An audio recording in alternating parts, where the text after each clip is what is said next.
নমস্কার বন্ধুরা, আমার হোম কুকিংয়ে আপনাদের সবাইকে স্বাগত।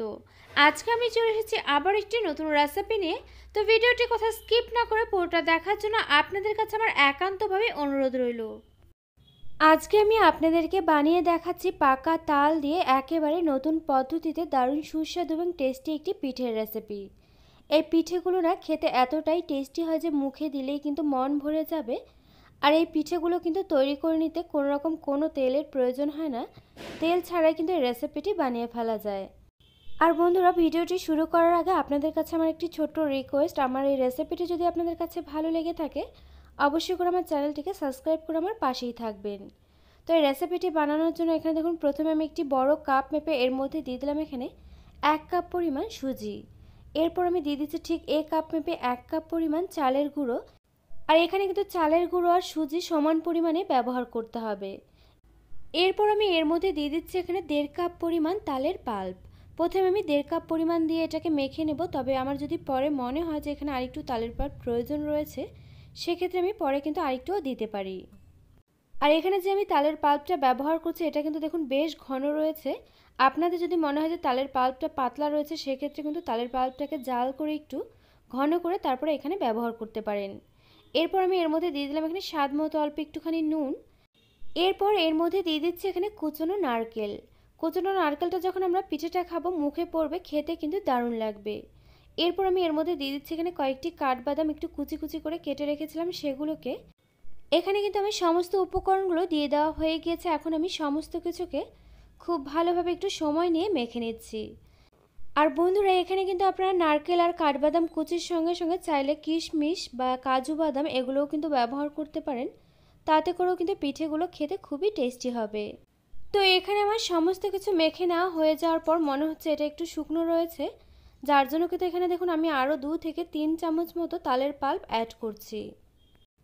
আর বন্ধুরা, আপনারা চাইলে কিন্তু এই ব্যাটারটার মধ্যে অল্প পরিমাণ চিনিও অ্যাড করতে পারেন, তবে আমি এখানে কোনো রকম চিনি অ্যাড করলাম না, কারণ যে তালটা আমি এখানে ব্যবহার করছি এটা কিন্তু বেশ মিষ্টি রয়েছে, যার জন্য কিন্তু এখানে আমি কোনো রকম চিনি আর অ্যাড করিনি।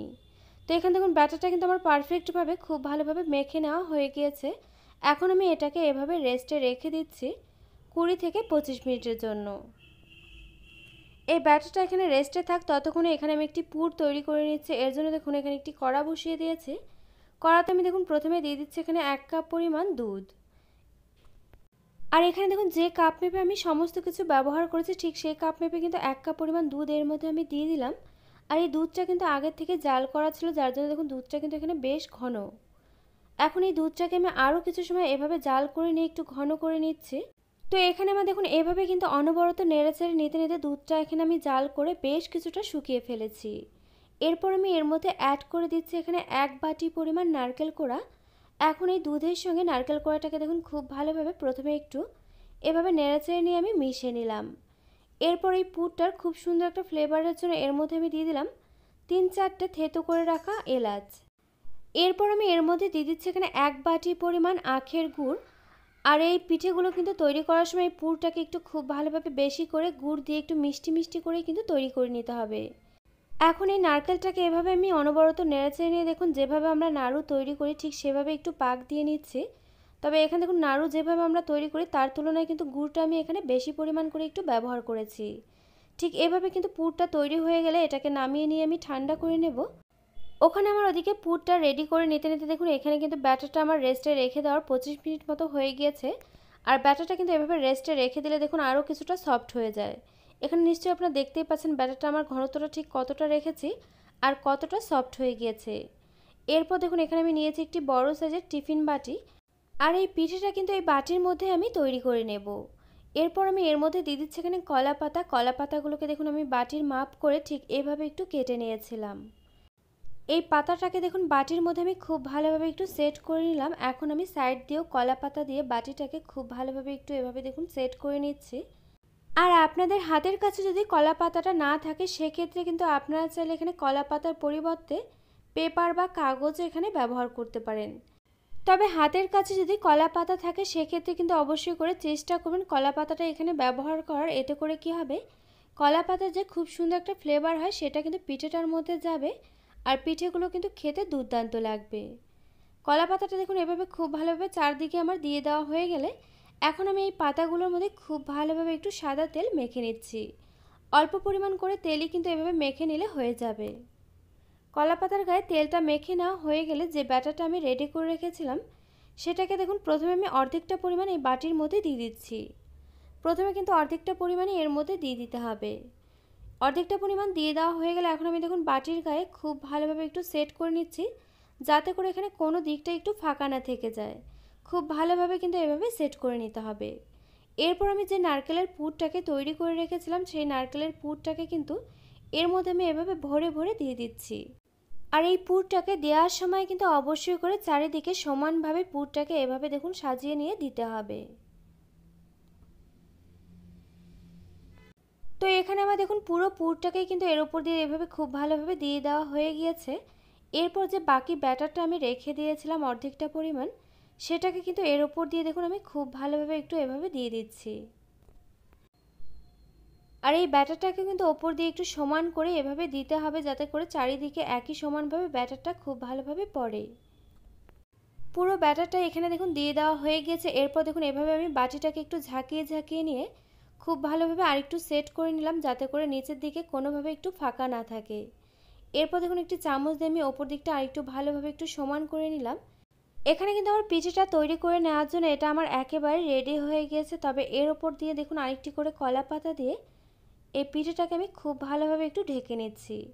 আর কলা পাতাটা দেওয়ার পর দেখুন হাত দিয়ে একটু আমি খুব ভালোভাবে চেপে চেপে নিলাম, যাতে করে পিঠের গায়ে কলা পাতাটা খুব ভালোভাবে লেগে থাকে আর এই কলা পাতার ফ্লেভারটা পুরোপুরিভাবে পিঠের মধ্যে যায়। এখন আমি দেখুন এভাবে সাইড দিয়ে একটু খুব ভালোভাবে এই পাতাটাকে ফোল্ড করে নিলাম। খুব ভালোভাবে কিন্তু এখানে দেখুন পিঠেটা আমার কভার করে নেওয়া হয়ে গিয়েছে। আর এখানে কিন্তু পিঠেটা আমার বানানোর জন্য একেবারে রেডি হয়ে গিয়েছে। এরপর দেখুন এখানে একটি কড়াতে আমি দিয়ে দিয়েছি পরিমাণ মতো জল। এরপর দেখুন এখানে একটি বসিয়ে দিয়েছি স্ট্যান্ড। এরপর আমি এই বাটিটা যে রেডি করে রেখেছিলাম সেটাকে এর মধ্যে বসিয়ে দিয়ে ঢাকা চাপা দিয়ে পিঠেটাকে আমি ভাপিয়ে নেব 30 থেকে 35 মিনিট মতো। আর যে ঢাকনাটা দিয়ে আমি ঢাকা চাপা দিয়েছি তার ছিদ্রটাকে আমি একটু খুব ভালোভাবে দেখুন আটকে দিচ্ছি, যাতে করে এখানে পিঠেটা আরও খুব তাড়াতাড়ি তৈরি হয়ে যায়। আর এই পিঠেটা কিন্তু ভাপিয়ে নেওয়ার সময় উনুনটা আমি হাই ফ্লেমেতে রাখিনি, মিডিয়াম টু লো ফ্লেমেতে রেখেই কিন্তু ভাপিয়ে নিয়েছি। 30 থেকে 35 মিনিট মতো দেখুন ভাপিয়ে নেওয়া হয়ে গেলে এখন আমি ঢাকনাটাকে তুলে নিচ্ছি। ঢাকনাটাকে তুলে নেওয়ার পর দেখুন এখানে একটু আমি চেক করে নিচ্ছি পিঠেটা তৈরি হয়েছে কিনা, খুব ভালোভাবে ভাপানো হয়েছে কিনা। প্রথমে আমি একটু হাত দিয়ে চেপে দেখলাম যে উপর দিকটা সেট হয়ে গিয়েছে। এরপর দেখুন এখানে আমি একটু টুথপিক দিয়ে এটাকে একটু চেক করে নিলাম। এরপর আমি পিঠেটাকে নামিয়ে নিয়ে একটু ঠান্ডা হয়ে যাওয়ার পর ফিরে আসছি। তো এখানে দেখুন ফিরে এলাম বেশ কিছু সময় পর। এখানে কিন্তু পিঠেটা আমার একেবারে ঠান্ডা করে নেওয়া হয়ে গিয়েছে।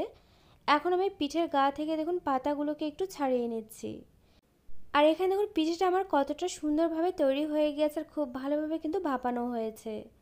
এরপর দেখুন একটি থালার মধ্যে আমি এভাবে উল্টে দিয়ে এটাকে নামিয়ে নিলাম। এরপর আমি এই পাতাগুলোকেও দেখুন ছাড়িয়ে নিচ্ছি। আর এখানে দেখুন পিঠেটা দেখতে ঠিক কতটা সুন্দর হয়েছে। তো এখানে আমার দেখুন সমস্ত পাতাগুলোই কিন্তু ছাড়িয়ে নেওয়া হয়ে গিয়েছে। এখন আমি এই পিঠেটাকে একটু পিস পিস করে কেটে নিচ্ছি। আমি এই পিঠেটাকে একটু বড় বড় পিস করে কেটে নিচ্ছি। আপনারা আপনাদের পছন্দ মতো কিন্তু এখানে ছোট বড় যে কোনোভাবে কিন্তু পিস পিস করে পিঠেটাকে কেটে নিতে পারেন। পিঠেগুলো আমার কেটে নেওয়া হয়ে গেলে এখানে দেখুন আমি আপনাদেরকে একটু দেখিয়ে দিচ্ছি। এখানে নিশ্চয়ই আপনারা দেখে বুঝতে পারছেন যে এই পিঠেগুলো খেতে কতটা টেস্টি হতে পারে।